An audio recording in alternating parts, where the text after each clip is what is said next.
all the work we do at TPB is oriented around how do we change systems of production on planet Earth so that we can make things using less energy, less land, less natural resources. I'm a big believer that sustainability in the 21st century does not arise from convincing consumers to consume less. I think sustainability arises from building technology-based solutions that let consumers consume more and dropping the price and dropping the environmental impact. And that's what technology allows us to do. So if you go back to the industrial revolutions, of the 19th and 20th century, we built factories, right? We put all this technology in a big machine in a big facility, and we used it to make stuff over and over again. And that dropped the price for consumers because we automated in a big factory.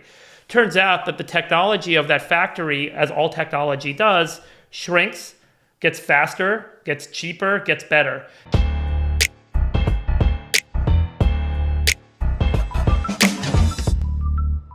Let me brag about you for a second, because you're a very humble guy. You're not a very brag-worthy guy.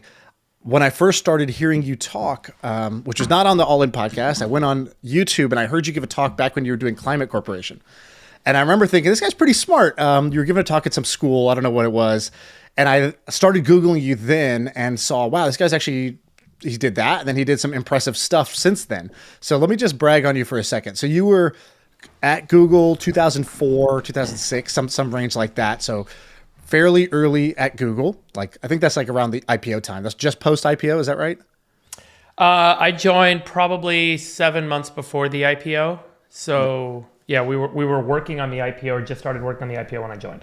And then you do Climate Corporation, sell that for like $1 billion to Monsanto. You do Metro Mile, which is a pretty cool insurance company that SPAC'd, and then I think ultimately ended up selling for a little bit less than it's SPAC for to Lemonade. And then you have this thing called TPB, so the production board. And in that, you're basically, what do you call it, a studio? Or what do you call kind of Well, TPB? yeah, we're technically a holding company, and and we're a foundry. So we spend time kind of doing R&D and research and founding or building businesses. So we kind of call it a foundry.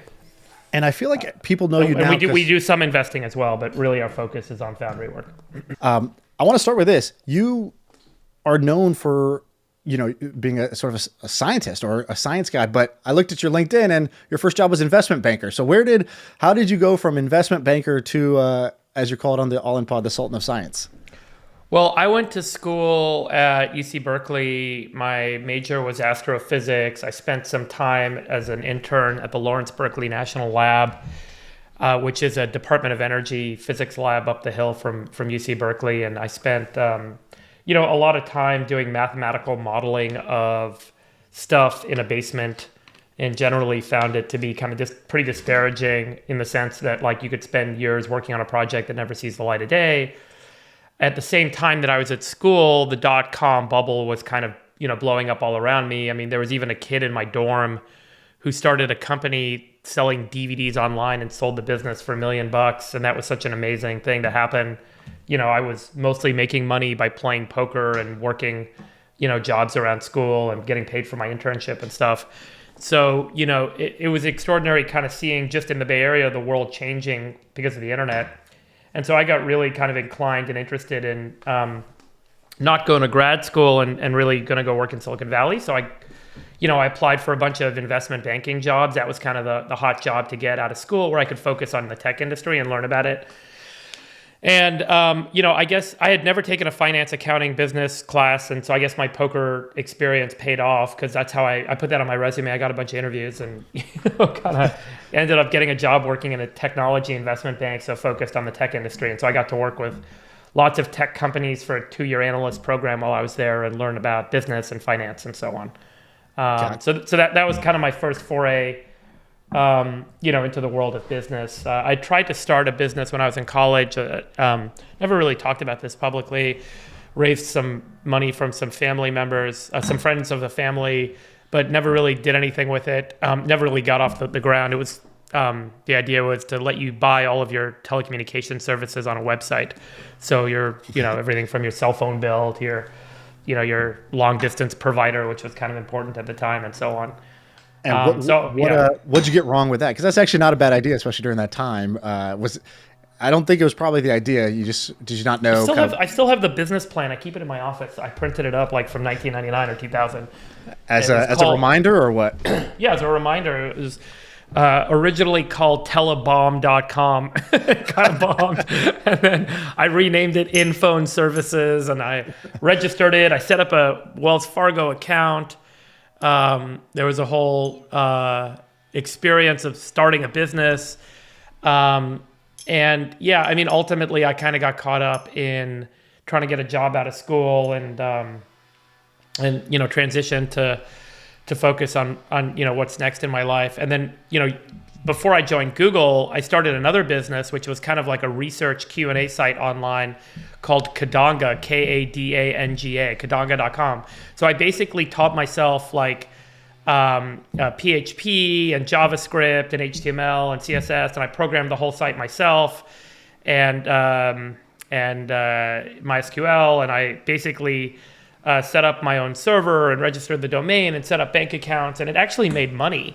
And so, I advertised on AdWords, and I got users to come to the website and ask questions and get answers, and they'd pay for the answers. And so that actually helped me ultimately get my job at Google, because I had all this experience. I was coding on my own till like 5 a.m. and then going to work at 7 a.m. And so like building this service and building this whole site, Google had a service at the time called like Google Research or something. I forgot what it was called, but it was very similar to this. And so I got the job at Google, I think in part because of that experience.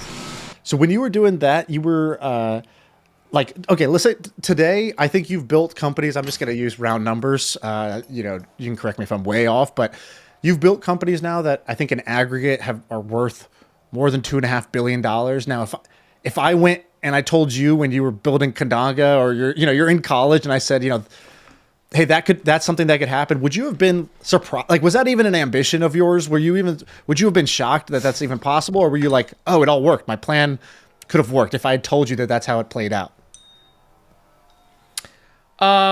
No, I don't think I would have thought about it in that framework. Probably would have been disappointed if I think about it. Why? I still am generally. I mean, I guess maybe ambition is and expectations I set for myself probably greater than what I've experienced. But I would say that my intention wasn't to start. Stay on that for a second. So you're saying you're a college kid and you had expectations of yourself that grand. Do you remember kind of what you were thinking back then? Not specifically. I mean, I just feel like when you're young, you have kind of unbounded ambition. I mean, you don't know the realities of, when you build stuff and you face challenges and you face hiccups and, everything from team to technology to markets and all the issues that arise as you navigate your way through complexity and uncertainty. You're naive in the sense that like the whole world can and should be different. So we should change the whole world and let's go fix it and make it different, make it better. And, that blind optimism is where a lot of energy comes from that I think drives great entrepreneurial success stories.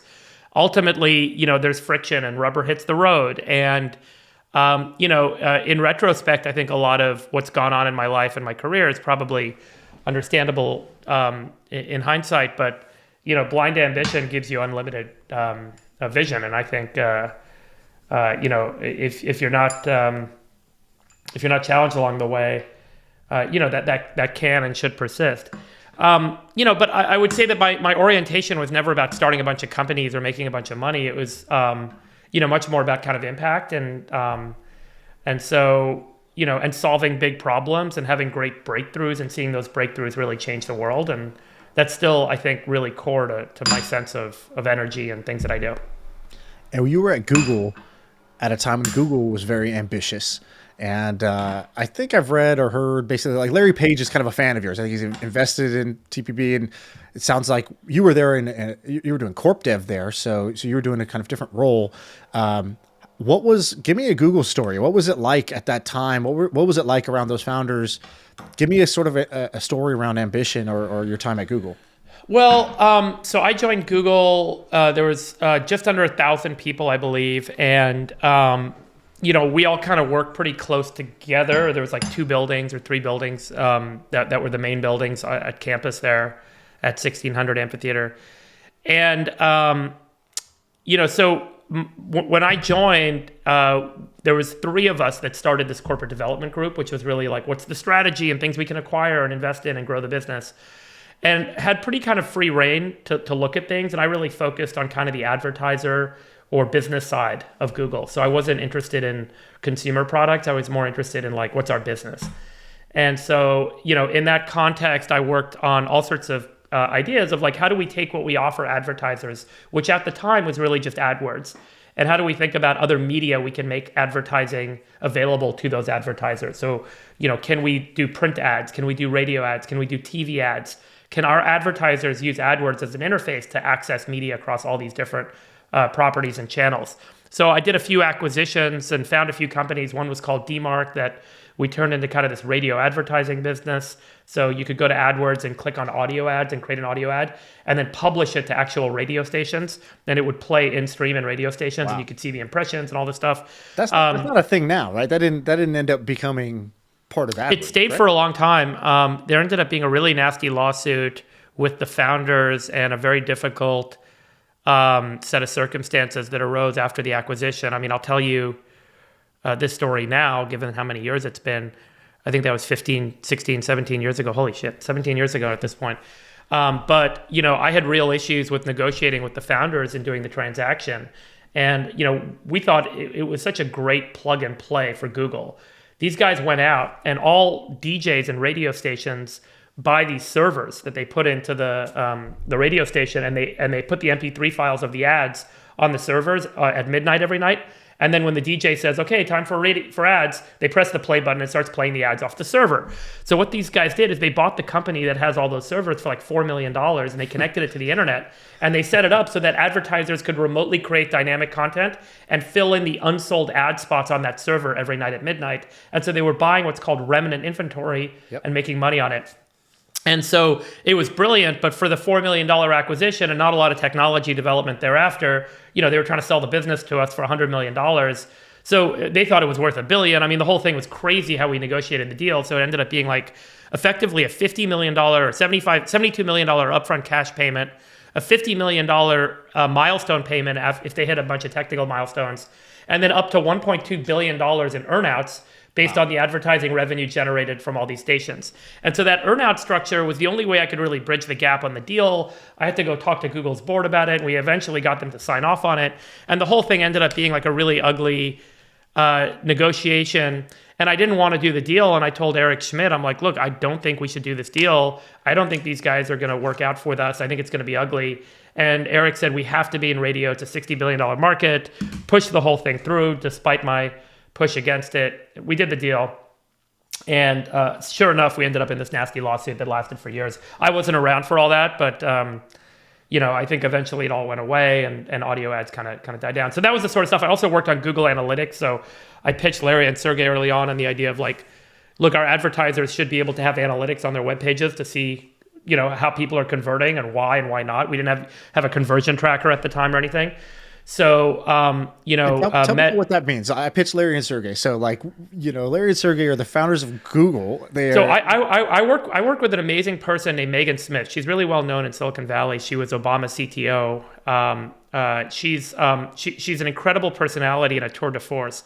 And Megan was really my mentor at Google and kind of showed me how I can just walk into Larry and Sergey's office and walk into Eric's office. She's like, let's go talk to them about this. And I'd be talking to her about it. She's like, let's go see what Eric thinks. And she'd drag me over to Eric's office, and he'd be like sitting there on his computer doing emails. And she'd like barge in and be like, David's got this idea. Let's talk about it. And then like sit down and, and so she really kind of showed me that we can and should have this kind of dialogue with these execs, because our job was to really help push and think about things that we can take Google, what direction we can take Google. And so, I really had, I think, great mentorship there. And so I, was in a meeting with Larry and Sergey saying, like, I think we should be in analytics and we should offer advertisers the ability to see stuff. And I met Wesley Chan, who was a product manager at the time. And so Wesley and I kind of started working together after that, because the first thing Larry and Sergey said to me was, that's evil. Third-party cookies are evil. We don't want to track users across different web pages, and because then they'll know that we're tracking them. And so it was fairly prescient at the time that Larry and Sergey saw that this might be kind of an evil or viewed evilly by kind of consumers down the road. And they were absolutely right. I mean, that's what's going on in the EU and with Apple and Facebook and all the cookie tracking and so on that's being kind of taken apart right now. But we showed them that, like, look, if an advertiser can get analytics, they can see an incredible improvement in conversion efficiency, which means that the user is having a better experience on the web page. So rather than the user getting frustrated and leaving the website and wasting their time, if the user is happy, the user will buy more, they will convert better, and the internet is a better place. One of our guiding principles at AdWords was like, our advertisements should be so good, and the advertiser's website should be so good, that 100% of the time when people are looking at search results, they click on the first ad, and then 100% of the time they don't come back. So the bounce back rate is 0. And that shows you that you've shown the perfect ad that's even better than the organic search results. And it's such a good result that the consumer stays there all the way and never comes back and searches again. So that's kind of the guiding principle. So everything is all about how do you improve the quality of the ads? How do you improve the user's experience when they go to the advertiser's site? And how do you get the advertiser to pay for that value? And so analytics ultimately turned into, we found a company called Urchin. I took Wesley to SES, Search Engine Strategies. We walked around. We met a bunch of analytics companies. We had 4 of them come in and talk to us. And we picked Urchin and convinced them to join, convinced Larry and Sergey to do the deal. Within a year, I think we had shown through Hal Varian, who was our chief economist, we had demonstrated that Google Analytics increased AdWords revenue by $500 million. Because so many advertisers were using it to improve their websites and make the conversions better, that they were spending more on AdWords. And so you could kind of economically show the benefit of analytics. And that was like a $25 million acquisition. So it turned into a great product. I mean, I don't know any web pages that don't have, Google Analytics on them. You're like, where's my bonus? It was all good. I mean, if you can show that, all right, I'm buying a visitor, it costs me $1 to get the click, but now that I can improve my funnel so that customer is worth more to me, I can convert more of those customers, then I'll spend more, right? That makes a lot of sense. And the customer's happier because people are going to a web page that gets them what they want, as opposed to going to a web page and getting lost in the content and not clicking through and buying. Dead end. So, and my last Google question, when we got acquired, I got acquired by Twitch, which is like a kind of part of Amazon. And I remember like the first or second meeting where it was like, all the kind of execs in a room. And as a startup founder, I remember always feeling a little bit, not like imposter syndrome, but sort of always curious, like, this is how I lead the company. I have no idea how anyone else does it, right? Even my founder friends, I don't actually get to see them in meetings. So I really had no idea what they were doing. In my first meeting at Twitch, I remember looking at Emmett, who's somebody I really respect, who's kind of my boss. He's the original founder. And he was sitting there and like there's 20 people in the room. And somebody presents like this 6-page paper. And I remember he was like done reading it in like half the time of anybody else. And then he had like scribbled down some questions on it. And then the first question he asked like cut straight to the heart of the thing. And I remember just thinking, oh, this is what it would be like if my brain was twice the size. Like, oh, I could read twice as fast. I could get to the heart of the issue, twice as fast. And I was just so impressed by him. I think that great leaders in some ways almost feel like aliens. They sort of they have some superpowers that others don't. And what was it like with the Google founders? Were they just normal people to you, or did you notice any special traits or sort of abilities that impressed you at the time or made an impression on you? No, I mean, look, the culture is set at the top, and the team that Larry and Sergey built around them, remain some of the most important and impactful people in Silicon Valley. Susan Wojcicki, Salar Kamangar, Urs Hotzel. Urs is still SVP of engineering there. He built all of the data center infrastructure, which, by the way, I don't think a lot of people realize is probably the core advantage of Google. Or was originally. Tell me about this. My co-founder, who's super technical at my past company, he used to say that, he goes, people don't ever talk about this, but it was Google's server architecture or their choices that like allowed them to win. What did that mean? I never got an answer on that. So if you go back to 1999, 1998, right, in order to search the web, you had to have what are called web crawlers. So these are servers that are going out and scanning all the web pages on the internet, and then indexing servers. And then your web servers, which are, your indexing servers, take all that data and classify it and organize it and figure out what's the search term that each web page can represent. And then and what's the ranking that would show up. And then finally is these web servers, which is the website, serving servers. So when you go to google.com and do a search. And so, in order to search the web extensively and to have a high refresh rate, so how much of the web can you search? You have to have more servers. In order to search it more frequently, you have to have more servers. So at the time, everyone was using kind of Oracle servers that cost like $3,000, and they had a pretty case, and they had purple on them, and they used a lot of power, and they looked really nice, and they would last forever, all those kind of nonsense claims. And so Google set out to basically build a really cheap web server, or really cheap web crawling server and indexing server. So they built their own servers by taking commodity hardware and basically breadboarding this thing. So taking super cheap RAM, super cheap hard drives, jamming them all on, not even putting a case or a cover on them, using super cheap power supplies. No purple. And then they said, look, no purple, no casing, and they made them redundant. And they're like, look, we'll make lots of these. We'll be able to search more of the web. We'll be able to have a higher refresh rate, and we'll be able to index stuff better and have a bigger index than anyone else because we're making it so cheap to do this. And so their cost was like $150, $200 instead of $3,000. Their servers broke every couple of months, but guess what? It was so cheap to make it. When it broke, they threw the thing away. And so it didn't matter. They didn't need to have a 5-year server. They didn't need to have a high-performance server. They didn't need to have the fastest CPU. And in fact, when I joined Google, they had a team that was working on a 10,000-port switch. So, and they were making their own ASICs to do that, their own chips. And so the depth that the hardware engineering team went into, and the data center and infrastructure engineering team went into at Google to create a full stack of technology that was advantaged from the ground up, meant that they would always be able to search more of the internet, always be able to do it better, always be able to do it faster, always be able to have a higher refresh rate. And that advantage, and then they made their website super simple, and they didn't have to sell ads against it because it cost so little to run the website. And so you add all that up, and they create this huge advantage, this huge structural moat. More people come, the network effect, more people show up. They've now got more people that they can sell ads to. They can now reinvest in building more servers, search more of the web, and so on and so forth. And then, the AdWords architecture was just perfect. It was an auction. And so advertisers would bid for search terms. They wouldn't do paid insertion or paid inclusion, which was big at the time. They said that's evil. So we'll show ads really clearly and cleanly on the side. And if users want to click on an ad, they know they're clicking on an ad, and otherwise they're searching the internet. And it just created this unparalleled moat. And so the hardware advantage that Google built from the beginning, I think, was really core to their point of success.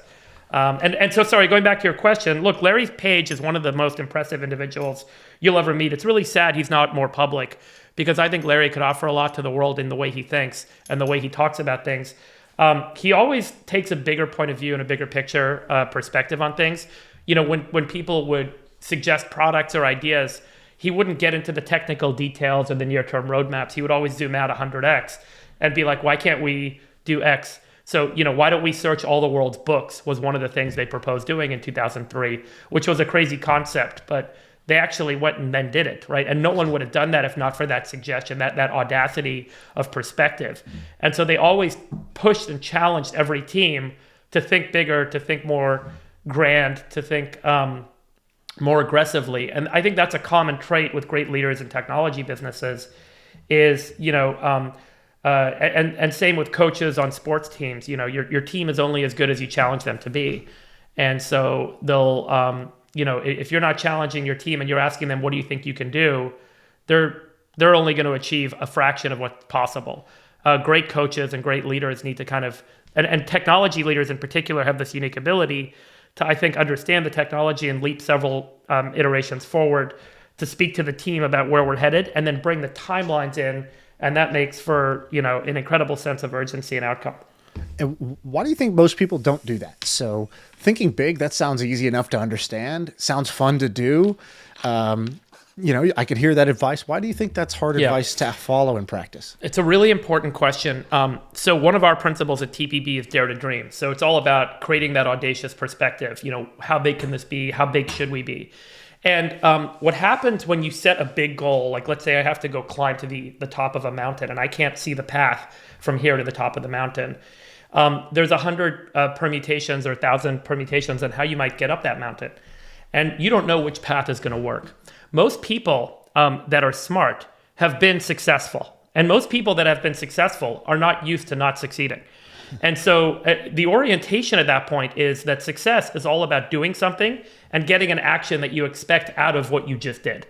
And so you are inclined naturally as a smart person, as a successful person, to only do things that you know what you're going to get as an outcome. And guess what that does? That limits your horizon. So then you end up saying, I'm not going to take the more circuitous, challenging route or path that might get me to the top of the mountain. But I can see that this particular path gets me, a quarter of the way up the mountain. And that may not and you might know, however, that means you're giving up going to the top of the mountain. But at least you know for sure that if you do X, you're going to get Y.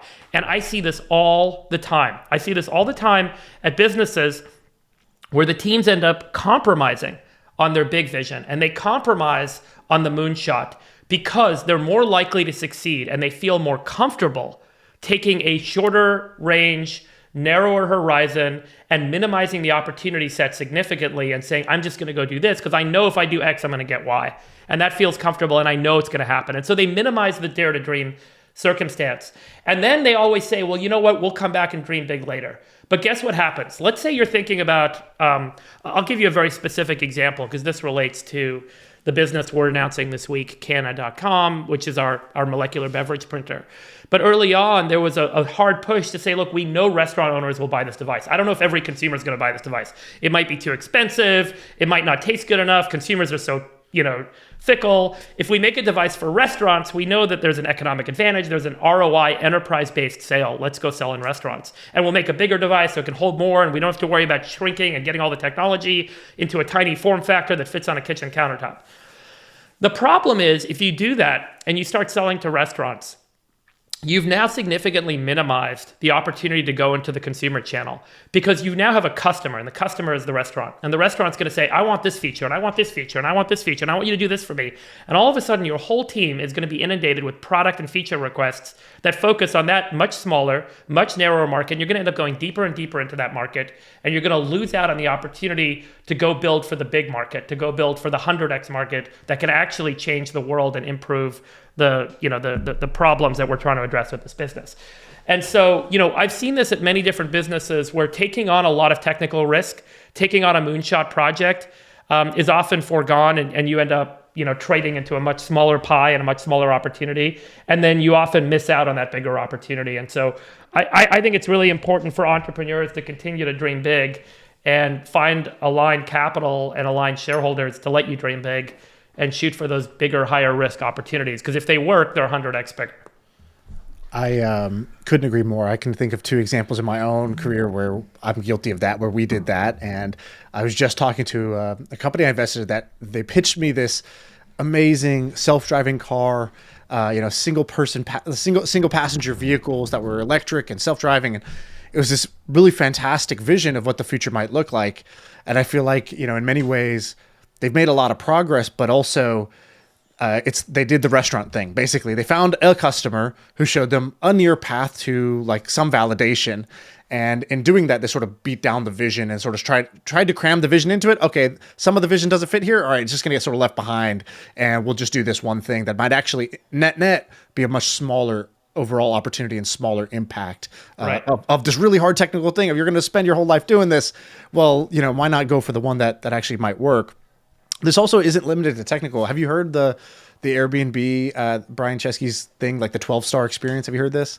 No, maybe, but it doesn't ring a bell. You'll like this. So basically he sat down his team and he's like, okay, we're in the hospitality business. We want to give our guests a great experience, a 5-star experience. He's like, so first let's just define it, right? Like just humor me. What's a 1-star experience? It's like, you get to the house, it's locked, there's cockroaches outside, you can't get in, you're out in the cold, blah, blah, blah. He's like, be vivid about it. So he made them sort of explain really what that 1-star experience would feel like. Then he's like, all right, give me a 3-star experience. Give me a 5-star experience. And then the team gets excited. They say, 5-star experience is, you get there, it's easy to get in. The place is nice. It looks just like the photos, and you have a great stay. Everything works, nothing breaks. And on the way out, the host leaves you a nice little gift basket, so you enjoy yourself. He's like, awesome. So what's a 7-star experience? And now the team sort of like, you see everyone tighten up. It's like they didn't expect that. They thought 5 was the max number of stars that you can have. And he's like, right, totally. So give me more. And they're like, well, I guess you could get there and there's somebody at the airport to pick you up. They got your name on a sign. He's like, yes, give me more. And so they started to define a 7-star, and he kept pushing it, 9-star, 10-star, 12-star. And they get to this ridiculous extreme of like, you get there, not only do they have the stay, they say, hey, you're going to be up at 9 a.m. tomorrow. I got something special for you. Somebody picks you up. They take you on an adventure surfing outside because they're an expert and blah, blah, blah.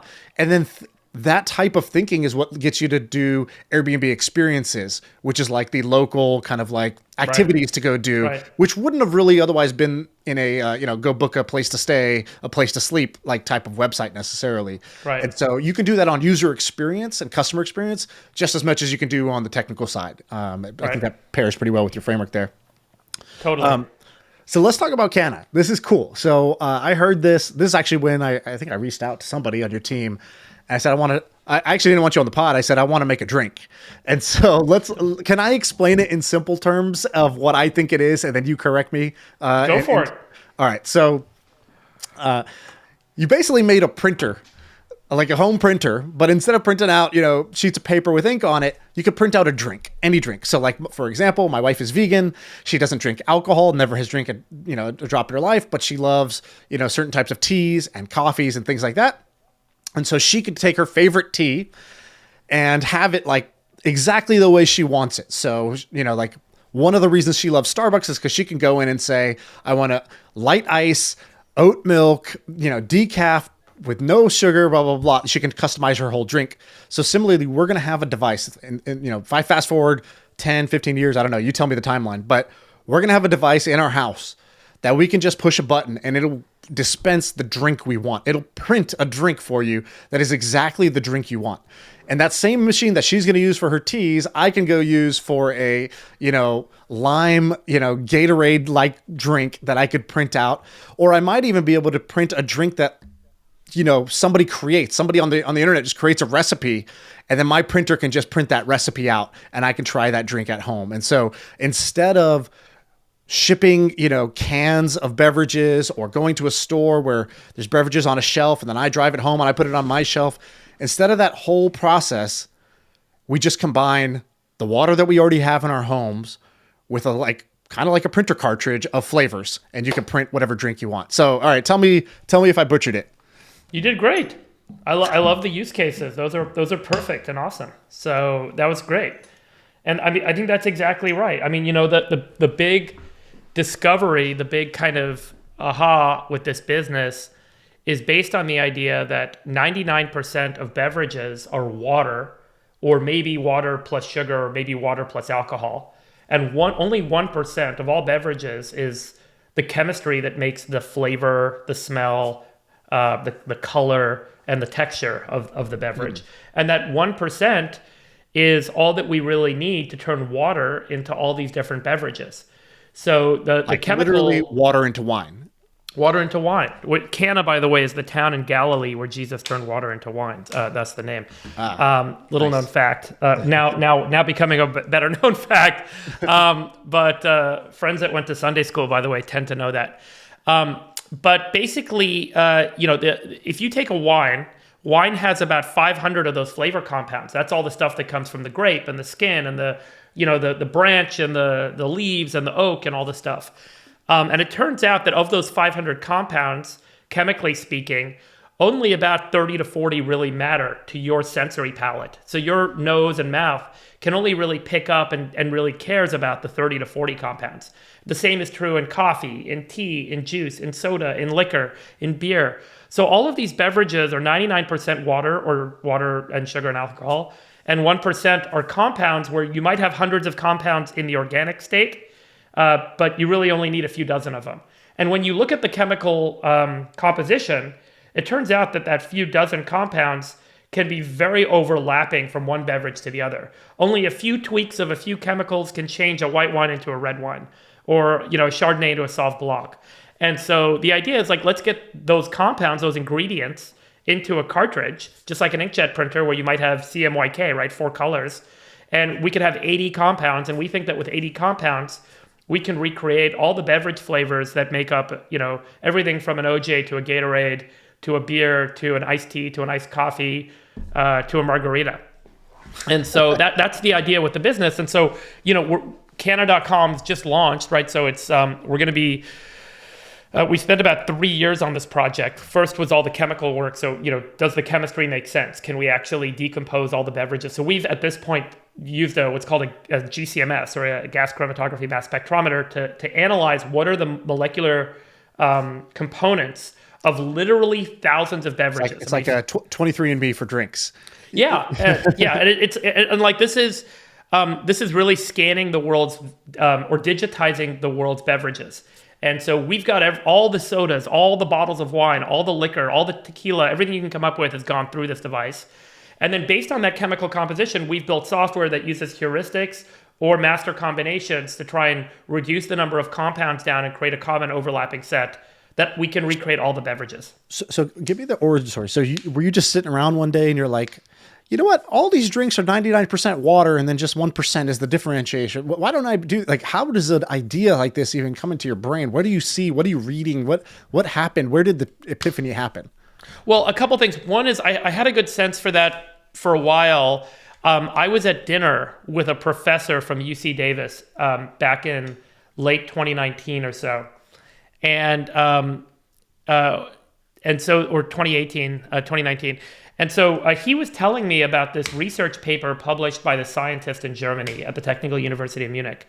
And the scientist runs a flavor science lab. And he basically took a glass of wine and he reduced it from 500 compounds down to like 37 or 40 or something, and gave it to a consumer sensory panel, and they couldn't tell the difference between that wine and the original wine.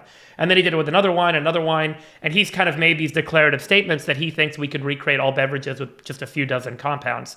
And so that was kind of, I said to the guy at dinner, I'm like, why don't we just make the Star Trek replicator for beverages? Like, we could just print any beverage if we could just get those few dozen compounds to people's homes.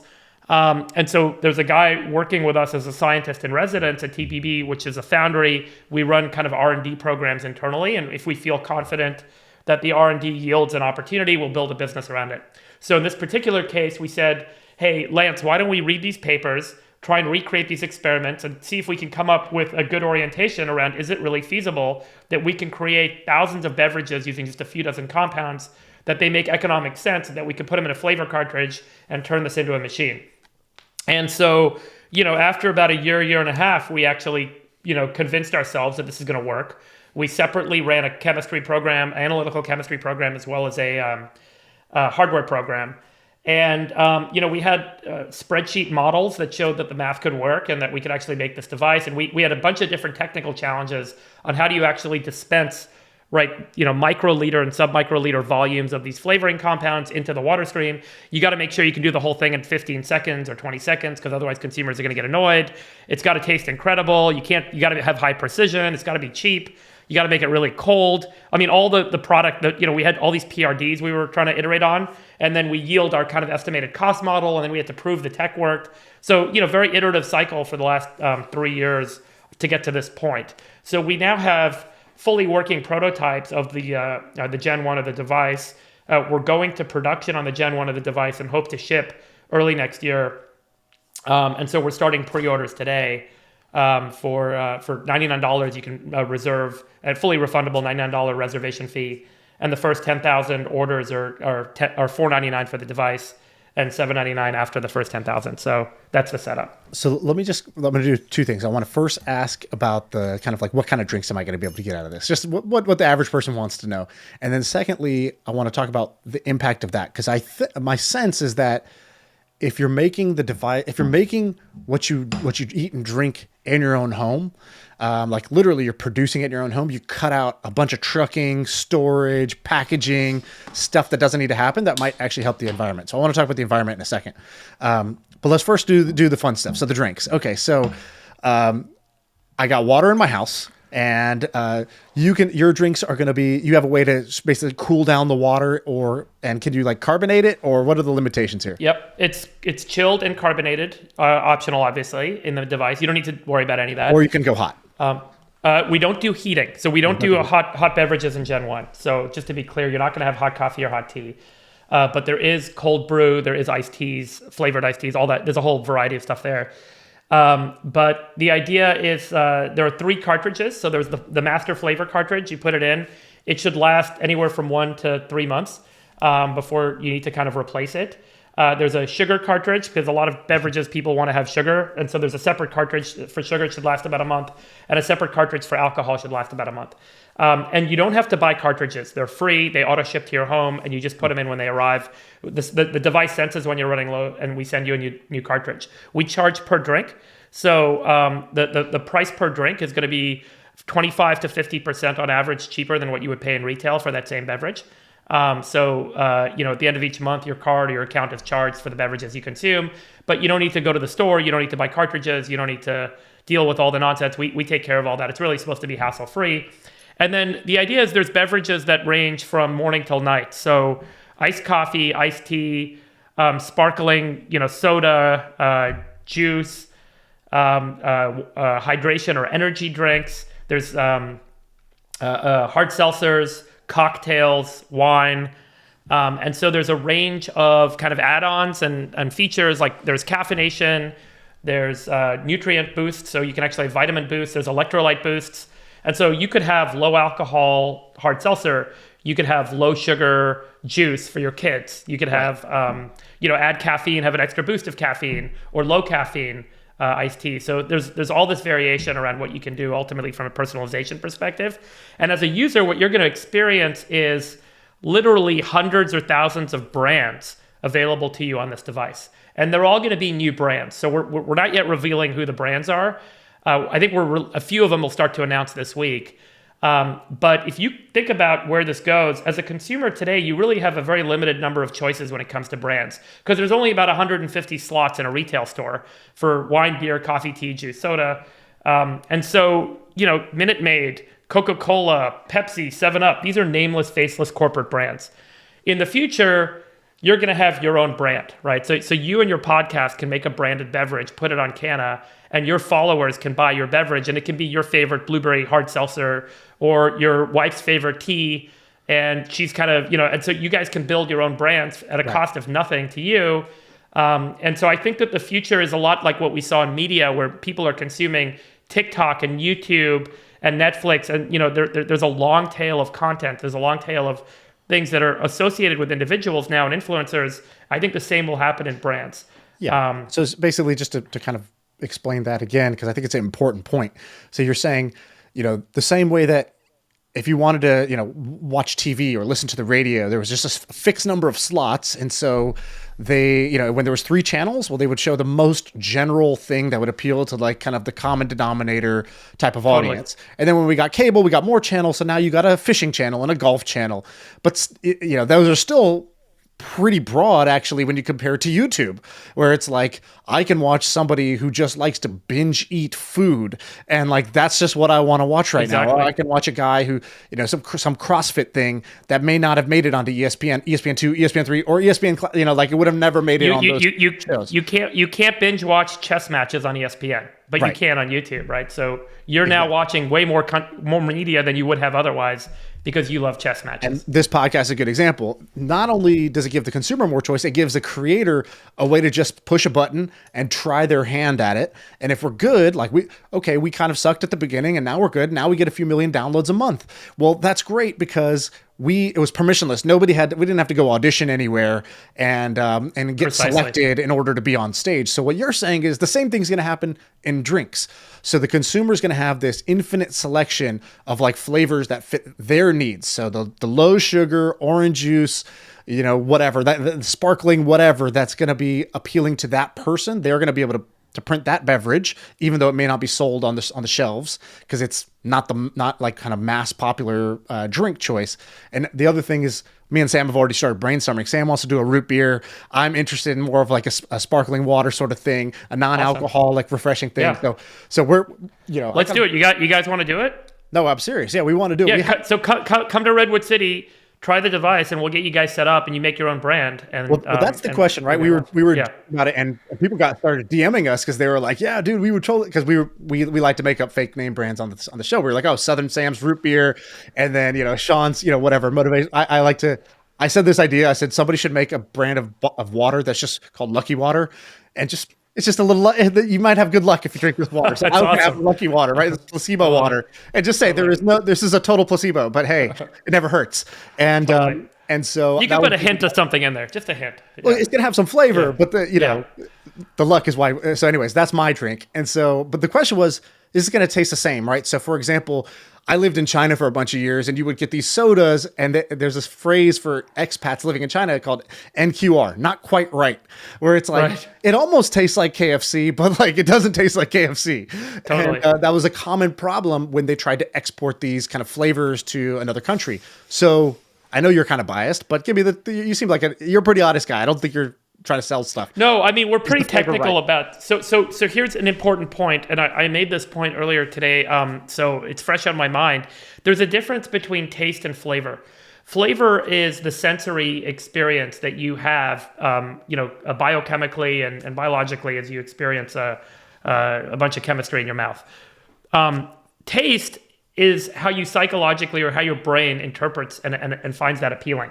So we've all heard stories about taking expensive wine and cheap wine and blindfolding people and giving it to them. They can't tell the difference. I can give you really cheap $2 chuck in a 2 Michelin star restaurant. You taste it and you're like, oh my God, this is amazing. Fantastic. I can give you really expensive wine in a McDonald's and you kind of chug it down, right? And so taste is a function of the overall kind of sensory experience when you have a product, when you engage in a product. And so, a big part of what we're trying to get right is that experience being more than just the flavor we have to get right? But you have to make sure that there's something to substitute for the affinity you have with a brand. So you have an affinity with KFC or Coca-Cola, and so there's some benefit of that being ingrained in your mind. You taste something, it's good enough, you're like, okay, cool. And so what we do from a flavor so that's number one, is there's a whole digital experience on the device that we think is really important. Brands no longer are static. It's not just a logo. Brands are visual, right? So there's a video or some audio that comes through as you're exploring, as you're trying stuff through the device. And then flavor, it's really straightforward. Our chemistry team prints beverages. We take the best in the market for that category. So we'll take Sprite lemon lime soda, we'll print one of our lemon lime sodas, and we have a sensory panel where we bring in consumers, they blind taste, and we score stuff. And then we get iterative feedback on what's working, what's not, and that allows us to craft formulae. So, that is a big part of our analytical chemistry process, is the sensory feedback that we do blind. And so we don't graduate formulae. We don't say that these ingredients work until and unless we hit and exceed best in market comparables. By the way, really interesting statistic, you'll see that things like cold brew coffee, which is a really interesting one because it's so complex and can be so different, just like dark chocolate. You can take like Starbucks and Blue Bottle, and one group of people will passionately love Starbucks. One group of people will passionately love Blue Bottle. And so, you'll see that we will score really well with one group with one of our formulae and really well with the other group with another one of our formulae. And so this goes to the point earlier. If you take a Coca-Cola, it's got 44 grams of sugar or whatever in it. That's what Coca-Cola decided was going to be the lowest common denominator. That's how they get the biggest audience to buy Coca-Cola. Mm-hmm. But it turns out some people would buy more Coca-Cola if it was 20 grams of sugar, and some people would buy more Coca-Cola if it was 60 grams of sugar. So if Coca-Cola had a 20 gram, 30 gram, 40 gram, 50 gram, and 60 gram version of Coca-Cola, they would sell a lot more in aggregate of all those versions than if they sold just the 144 gram sugar. And so sugar is a terrible example because it's evil and awful, but we all love it.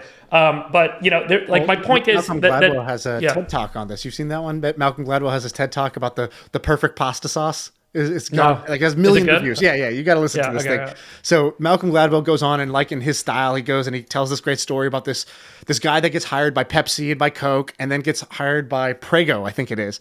He's like, we want the perfect pasta sauce. What is the perfect flavor for consumers? And he discovers there is no perfect pasta sauce. There are only perfect pasta sauces. And he's like, that's right. Some people want the chunky one and there is a perfect version of the chunky that will appeal to the most people there.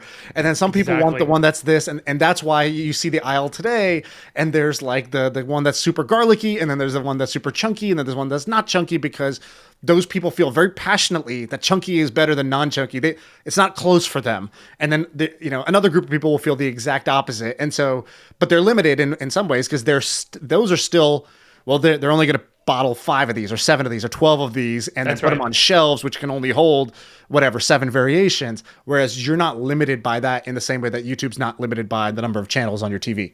That's right. Exactly right. And I think that's where it's not about, are we better than Coca-Cola? It's that, can everyone find a product on Cana that they like more than Coca-Cola. And you can't use their name, right? So what are you going to do? Are you like Schmoka Schmola? Like how are you going to licensing their brands? No, we're not using any of those brands. It's all new brands. So your Lucky Water is going to be a brand. We're going to get that done. Okay, and great. So you'll find hundreds of new brands available on Cana that you don't find on the store shelves. And you're going to have like your house brands, basically, of the popular things yourselves to seed it? We may, yeah. I'm not interested.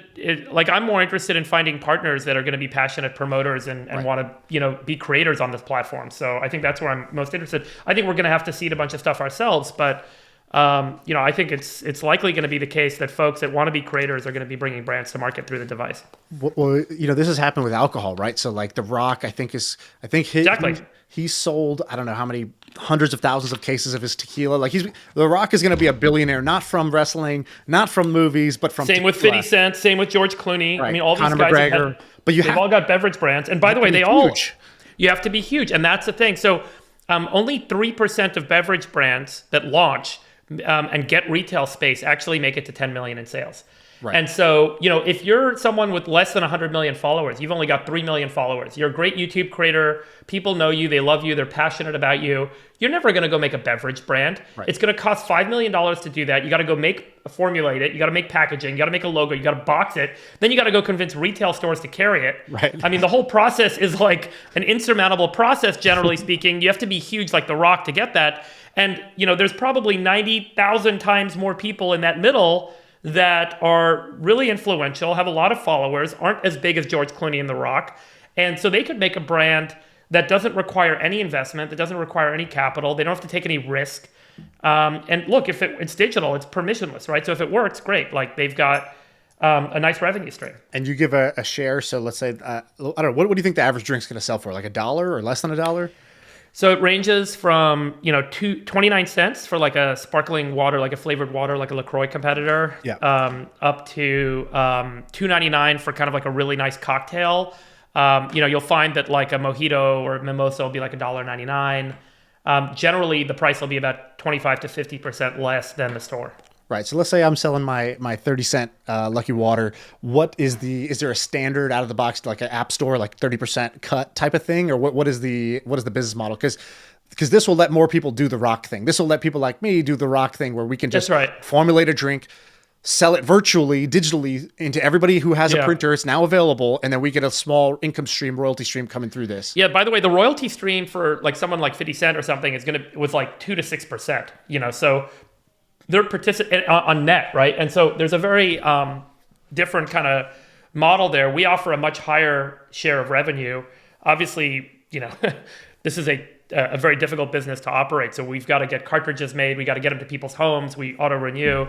So there's a whole services component. So, we've got a pretty good pitch today for brand partners. We haven't launched commercially, so I'm not going to kind of commit to what the number is going to be, but I think it's a really, really compelling opportunity. And they're all going to be, they're going to own their brand. So if they want to take that brand and use it elsewhere, it doesn't have to be exclusive. We don't own the brand. It's your brand. Right. So you can take your brand at Lucky Water, and if it takes off and you've got 10 million people that want to buy it in stores, go launch it in stores. It's your brand. So yeah, I think it's a platform for letting people kind of create and ideate and see if they can develop value there. And it's almost like merch, right? Like, I mean, just totally. Monetize yourself. The device costs, you said $4.99, or it's going to cost $4.99. That's the pre-order kind of for price? The first 10,000 orders. So once we hit 10,000, the price is going up to $7.99. Yeah. And then is this the like kind of Tesla Roadster model where you think that where do you want to drive this down to? What do you think is the thing you need where this actually is not just my cool thing in my house when people come over and I can do a magic trick? Like when does this become standard where it's not a magic trick? Everyone's got one. So it's a great question. There's about 35 million Keurigs installed in the world. There's like 4.5 million Soda Streams. These devices have prices that range from like $70 up to $2.99 for like a nice Nespresso. And then, so $2.99 maybe gets you kind of a 10% market. $1.99 gets you 30%. I don't know the number because part of what we're doing is we're not just a single product and a single day part. So Nespresso, Keurig, SodaStream, one product, one day part. So will people pay more for more day parts? Will people pay more for more variety for lower? And hopefully, our prices are going to be lower than what you'd pay for some other alternative product. So the value we can provide to consumers, I think, will ultimately dictate how the market expands as a function of price. Right. And then form factor. So can we get it smaller? And then heating. Can we add heating to it? And so there's a bunch of features on the roadmap, and then the trade-offs on price. So if we add heating, it costs a lot more. It's going to get bigger. Can we make a technology leap where we can actually get everything to be smaller and add heat and drop the price? And as we go from Gen 1, we're calling this our Gen 1 device, the Cana 1, to Gen 3, we really think Gen 3 ends up being kind of like, it's got everything for everyone, and it's an accessible price point for the mass market. And I don't know if you're fully out of time, but I did want to give you a chance to talk environment for a second, if you have it. Great, because I think thank that's you. Probably pretty major, or like at least one of the big drivers for you here. Pretty much all the work we do at TPB is oriented around how do we change systems of production on planet Earth so that we can make things using less energy, less land, less natural resources. I'm a big believer that sustainability in the 21st century does not arise from convincing consumers to consume less. I think sustainability arises from building technology-based solutions that let consumers consume more and dropping the price and dropping the environmental impact. And that's what technology allows us to do. So if you go back to the industrial revolutions, of the 19th and 20th century, we built factories, right? We put all this technology in a big machine in a big facility, and we used it to make stuff over and over again. And that dropped the price for consumers because we automated in a big factory. Turns out that the technology of that factory, as all technology does, shrinks, gets faster, gets cheaper, gets better. And so theoretically, technology like what exists in a factory, a technology that's better than what exists in a factory to make beverages, can be put in your home. And so, the idea is, how do you decentralize manufacturing? Because it takes about 600 liters of water to make a single liter of wine. It takes about 40 liters of water to make a liter of orange juice. And we take all of this water, and by the way, orange juice is 93% water, 7% sugar, only 1% is the flavor compounds, right? Wine is 88% water, 11% alcohol, less than 1% flavor compounds. So, how do we, so we've taken all this water, grown all these crops that basically turn into water, put them into glass and plastic and cans that we use carbon dioxide to make. Then we put them on trucks, which use carbon dioxide to go to warehouses that then go into stores, they then go into your home, and then you store them in your home, and you're basically drinking water. And every industrialized home has water. It's about 500 million tons of CO2 that are put into the atmosphere every year to make bottled cans and beverages. It is about bottled and canned beverages. It is about 400 trillion liters of water that are used in the whole production cycle of bottled beverages. And consumers are spending $2.3 trillion a year on this archaic, insane system of centralized manufacturing to use a ton of energy and a ton of carbon and a ton of land to just move water into your home when you already have water in your home. 120 million acres of farmland that could be reduced and returned back to the natural ecosystems that we would stop using to grow all this stuff. So that's our long-term incentive, right? The incentive is, can we take that carbon out of the atmosphere? Can we reduce the waste on water? Can we return the land to natural ecosystems? And at the same time, make a cheaper and better experience for consumers by decentralizing manufacturing and putting these devices in homes and giving people better options. And so that's why we're so excited about this. I think we have an opportunity to do something that has an impact, but also hopefully gives consumers something that's better than what they have today. Yeah, I don't know if you're hiring, but this is one of those companies where I would look at and I'd say, wow, that'd be a cool place to work if I was out there in the job market, because you have hard tech problem. You have a device that, if it works, is going to be like a household name. Everybody's going to know it. It's going to be like a Netflix or an iPod or something. It's going to be something that everybody knows if this actually pulls it off. I mean, you're on some Willy Wonka shit. You're basically creating this magical device that lets you create whatever you want, your own little candy, your own little beverage in your home. I think that's, it's pretty inspiring. And to do that while also having a big impact on the environment, right? Like, most people would look at that environmental supply chain you talked about and say, how do we make this 20% more efficient at this step? How do we make the trucks emit a little less carbon dioxide, right? How do we just reduce this by 15%? And what you've done is said, why are we doing this in the first place? Why don't we eliminate the whole chain? So why are we using all this water and all this plastic and all this fuel just to move water from here to there and add a little bit of flavor to it, right? The water, and Totally. even worse, when there's already water piped into people's homes. So Totally. we already built the core infrastructure, the pipe into the home with water. All we got to do is sort of like at the last mile, not even last mile, sort of like the last 2 feet of counter space, just convert it into the product people want. So I think it's pretty awesome. Yeah, and like all the refrigerator space and energy to run the refrigerator to store all that stuff, and like the stuff in your cabinets. Yeah, so that's exactly right. I mean, you nailed it. Like that's why it's so awesome. So yeah, we are hiring, and we got great offices. So. And people go to work in the office, and so that's a perk nowadays. Yeah, it's a perk. Yeah. You can see humans if you work with us. Yeah, I'm gonna go out. Come and meet people, IRL. I think Climate Corp is cool. The insurance companies are. It's not that cool, but I guess it made some money. This is cool. This is gonna be your biggest thing. Hopefully, this will be the thing that college version of you would be like. All right, that was sweet. Not underwhelmed by that one. As long as my kids are proud down the road, I'll be happy. So that's all good. All right, tell people where to go to. So Cana.com. Go. Is that where you Cana.com? Cana.com, and you can check out the product specs and the product video and sign up for a $99 pre-order reservation. Thanks for coming on, man. I really appreciate this. I'm a fan of yours. It's been awesome to chat. Yeah, it's been a great chat. I think you really nailed it, and I appreciate you listening. So that's been great. Thank you.